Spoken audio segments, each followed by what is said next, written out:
Hello, hello. Welcome to Enter Interchange. It's a beautiful day. And here I am about to get all judgy. That's right, people. I'm talking about judgment. Or actually, this week I'm talking about non-judgment and what it is, why it's important, and how to work on it and practice it. So let's dive in on being judgy, shall we? So non-judgment, what is it, right? It's the state of being in observation, non-bias, so you can assess your actions, your reactions, and your experiences. Non-judgment. So it's basically just looking at what's happening and observing, and not putting your opinion or your perspective on it, or any specific lens on what's happening. It's definitely a non-biased observational state. So it is a critical skill if you want to grow and evolve.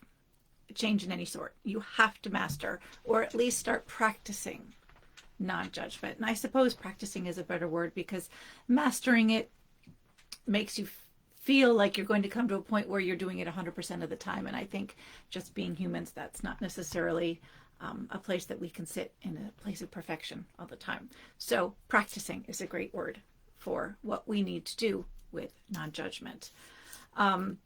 So one of the things about judgment is that when we sit in judgment, especially of ourselves, right? We tend to judge ourselves pretty harshly. So we tend to berate or punish ourselves when we feel that we have done something wrong. We've behaved in a way that we wish we hadn't. We've done it before and we don't want to do that anymore. And yet here we are doing it again. And we sort of like flog ourselves, and we sort of stay in this cycle of shame and limiting beliefs. And the problem is there's no growth when you beat yourself up.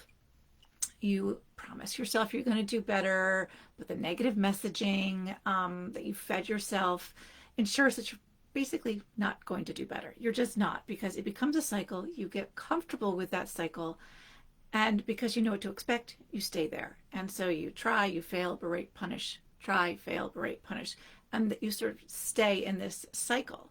And so judgment definitely prevents growth.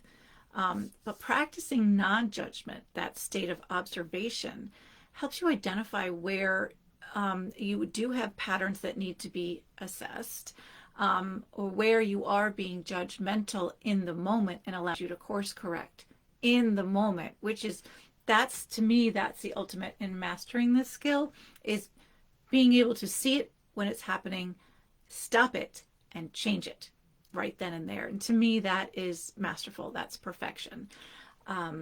Because that's just truly being fully aware of who you are in all your imperfectness as a human. Non-judgment allows us to reframe our observations about a person or situation, instead of making those quick, biased judgments. It allows us to zoom out, as I like to say, and to see the whole picture instead of just, that's wrong, I don't believe in that. And just sitting in that place of,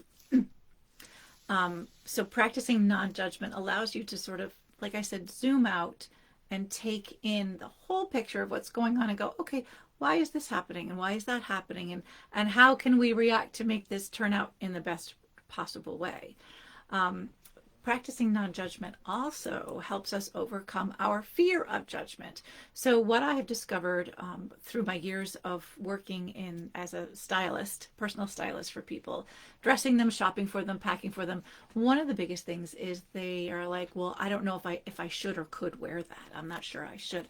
Somebody might judge me, or my daughter, my mother, my sister, my boss, somebody's always looking at me and making comments about my outfit, and I feel judged.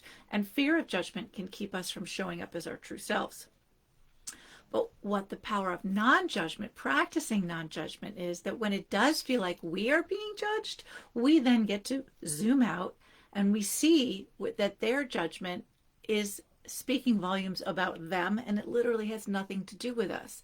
So it frees us from their judgment and allows us to show up as we wish to, because we understand that they're being judgmental about something, but that's on them and that's something that they have to work through. So we learn to not take things so personally. So by practicing non-judgment, we release ourselves from the fear of being judged by others. It's quite an amazing process.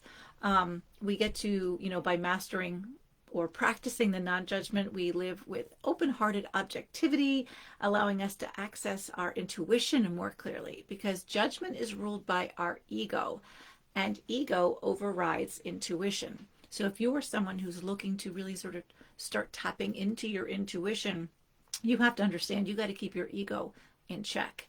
And ego doesn't like to be checked at the door, right? Our ego wants to be in charge. It wants to take care of us. And ego is very important. But when ego sits in judgment, it is just smothering our intuition. So just know when you're like, I don't know if I have intuition. Everyone has intuition. And perhaps you are sitting in a state of judgment. And by practicing non-judgment, you can then let your intuition out and get access to it on a deeper level. And then you can start feeling, seeing, hearing, knowing those nudges that are coming at you as your intuition. But not until that ego has been told to go sit down for a little bit. And something else that non-judgment helps with, I was thinking about the 4 Agreements. I'm sure most of us have read it. And if you haven't, you should. It's a small book, but it is a critical book.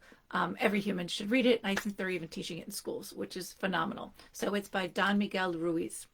And the 4 Agreements, and that spoiler alert, but there's a little more in the book. 4 agreements are: be impeccable with your word. Don't take anything personally. Don't make assumptions. Always do your best. Each and every one of those is based in non-judgment practice. Be impeccable with your word means pause before you respond. If you're pausing, you're observing yourself, your reactions. Why am I reacting this way? Maybe I need to take a deep breath and think about what has just happened that is making me feel this way, so that I don't say something I'll regret. Don't take anything personally. I address that with the fear of judgment, right? So if you're feeling judged by someone else, but you're practicing non-judgment, you understand that their judgment is a statement of where they're at and what they have experienced, and has nothing to do with you. So you don't need to take anything personally. Don't make assumptions. This is a huge one. Thinking we know the story, the narrative that's in our head is correct. We have made a judgment. We have prejudged how someone's going to react or how the situation is going to go. But if we're sitting in that place of non-judgment, we don't make assumptions. We are observing, and therefore we get to see what is truly happening in the moment. And then, of course, always do your best. That's self-explanatory. If you are looking to observe, to see, to be, to feel in the moment without preconceived judgments, you are doing your best to show up as your best self, so that you're not continuing a bad pattern. So those 4 agreements require non-judgment. So how cool is that? Now, once I realized the power of non-judgment, I became relentless about practicing it and relentless about talking about it. As I said in my reel earlier this week, I really am relentless about it because it is so important. It's the one skill that helps me identify my patterns and allows the space for me to see where I still need to work, but also where I have grown. And it allows me to sort of pat myself on the back and go, nice job. Like, old you would have reacted differently, and then you would have been upset with yourself, and you would have gone in that spiral cycle of self-punishment. And seeing where I have overcome that makes me want to continue on so that I can get even better at it. So how do I practice non-judgment? And because it is a hard habit to break, right? Most of us, it's just how we're kind of raised. I think society raises us in a very judgmental way. What's good, what's bad. These are the rules. You have to follow them or you're not good. So we are raised in a judgment society. if we, and that engages our ego, we need to disengage our ego. So non-judgment becomes impossible when the ego is engaged. So to that, I like to start with stranger behavior because it's much easier than my looking at myself, looking at yourself, right? It's always easier to look at other people's behavior. So it helps me to exercise this muscle. So two places that I exercise this on a regular basis. The first one is when I'm driving and I hit traffic, or driving even when there's no traffic. You just have drivers, someone cuts you off, they don't use their signal, they come by and they flip you off because you're driving too slow, whatever it is. I have worked very hard to think, what's going on with that person? That person just came right up behind me and he tailgated, flashed his lights, honked his horn, and then zoomed around me, flipped me off, and pulled in front of me and headed off. And I thought, I can think, wow, what a jackass they are, horrible driver, and get really, really mad and have it ruin my day. Or I can say something to myself like, wow, maybe they're having a bad day, or maybe they're in a hurry. Maybe they just got news that someone they love is in the hospital or sick, or maybe they just lost their job, or their dog got hit by a car. God forbid, horrible thing. But we don't know. I don't know what was going through that person's head or what that person was experiencing. It had nothing to do with me and how fast or slow I was driving.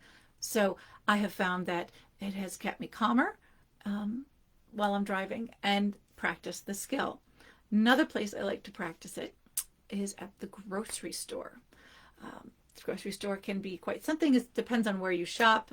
There is a market basket in Johnston, Rhode Island that I like to go to. I go to a lot of different grocery stores, Stop and Shop, IGA. I like to hit all of them. But the market basket I'll go to when I'm doing a big shop, and it's always crowded.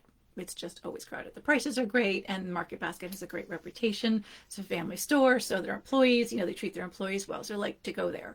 But it's always crowded. And if you're in a hurry, and a lot of people are in the grocery store and they're in a hurry and they have been at the end of their workday, or they've got their kids either pulling at them, or they're waiting for them at home, or a million different things, I try to remember all these people have something going on that I don't know about.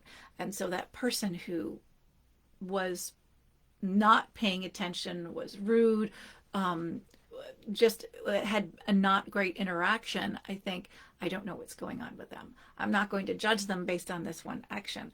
I'm going to take a deep breath. I'm going to relax and just continue on with my shopping. And I do find that because there are so many people there, it's a great opportunity to practice this skill a lot.